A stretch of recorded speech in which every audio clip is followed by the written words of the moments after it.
السلام عليكم. خبجمتوتا وردفتوتا خيا نجيك أبدني. أرى نامسة كان قبا.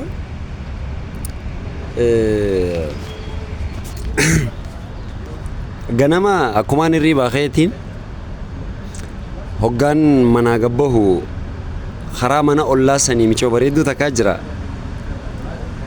Uleedhaan akkana waa dim gooti ganamaan. Sanboota itti ol seeneetiin rifadhee waan biroo see maal godhu jirtaa jennaan dhukkeedhaan humbularraa hurguufu jiraa itti. Hoggaasan naa galee lakkaa uleen takka dhukkeen irraa hurguufuufi malee waan miidhuufi miti. So namoonni takka laayifii keenya irratti hoggaa nu tuman, hoggaa nu deddeebisan, hoggaa nu baay'isan lakkaa waa miidhaafi miti. Dhukkeedhaa fi qushaasha nurra jiru nurraa dhadhawaa jiranii. Guyyaa gaarii naa qabaadhaa.